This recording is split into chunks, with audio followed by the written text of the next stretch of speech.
കേരള തമിഴ്നാട് അതിർത്തിയിൽ തലയെടുപ്പോടെ നിൽക്കുന്ന കൊണ്ടകെട്ടിമല സാഹസിക വിനോദസഞ്ചാരികൾക്ക് പ്രിയങ്കരമാകുന്നു. തീർത്ഥാടന കേന്ദ്രമായ കുരിശുമലയ്ക്ക് സമീപമുള്ള ഈ മലയോരത്തേക്ക് വിദേശികളടക്കം നൂറുകണക്കിന് ആളുകളാണ് ട്രക്കിങ്ങിനായി നിത്യേന എത്തുന്നത്. കേരളത്തിന്റെ തെക്കേയറ്റത്ത് തമിഴ്നാടുമായി അതിർത്തി പങ്കിടുന്ന വെള്ളറട എന്ന ഗ്രാമദേശം.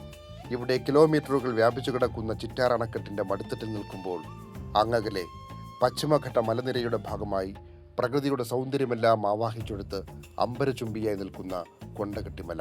സമുദ്രനിരപ്പിൽ നിന്നും 3000 അടി മുകളിലുള്ള ഈ പാറമലയിൽ എത്തിച്ചേരണമെങ്കിൽ മസിൽ കരുത്ത് മാത്രം പോരാ, പ്രകൃതിയെ സ്നേഹിക്കാനുള്ള ഒരു മനസ്സുകൂടി ഉണ്ടാകണം.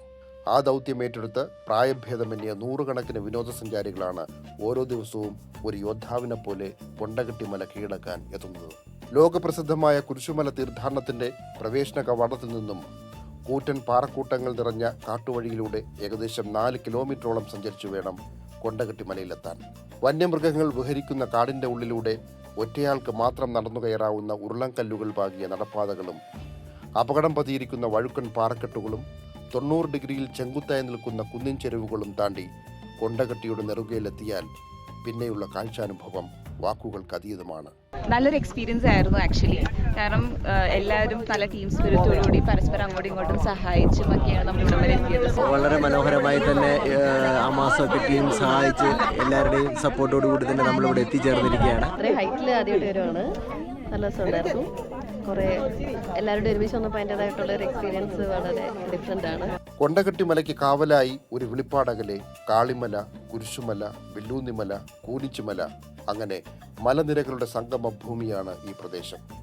മലകയറ്റത്തിൽ പ്രത്യേകം പരിശീലനം നേടിയവരുടെ സഹായത്തോടെ 4 കിലോമീറ്ററോളം സഞ്ചരിച്ചു വേണം ഇവിടേക്കെത്താൻ. വർഷങ്ങളായി സുരക്ഷിതമായ യാത്രയൊരുക്കുന്ന അമാസിനെ പോലെയുള്ള സാഹസിക യാത്രാ സംഘങ്ങളാണ് ട്രക്കിങ്ങിന് നേതൃത്വം നൽകുന്നത്.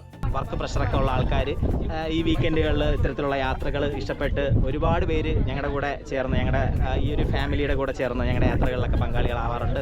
വെയിലും മഴയും മഞ്ഞും കാറ്റുമേറ്റുള്ള യാത്രയിൽ ദാഹമകറ്റാനുള്ള കുടിവെള്ളവും ഭക്ഷണവും കയ്യിൽ കരുതണം. ബേസ് ക്യാമ്പിൽ നിന്നും രാവിലെ 6 മണിക്ക് തുടങ്ങുന്ന ട്രക്കിംഗ് ഉച്ചയോടെ മലമുകളിലെത്തി വിശ്രമിച്ചതിന് ശേഷം മലയിറങ്ങി വൈകിട്ട് 6 മണിയോടെ തിരികെ ബേസ് ക്യാമ്പിലെത്തും. ഇവിടെ എത്തിക്കഴിഞ്ഞാൽ പിന്നെ സുന്ദരമായ കാഴ്ചകളാണ്. ഈ കാഴ്ചകൾ നേരിട്ട് അനുഭവിച്ചറിയണമെങ്കിൽ നമ്മുടെ തിരക്കൊക്കെ ഒന്ന് മാറ്റിവെച്ച് ഇവിടേക്കൊന്ന് എത്തിച്ചേരുക. പി. ജിമിനീഷ് കുമാർ, ജീവൻ ന്യൂസ്, തിരുവനന്തപുരം.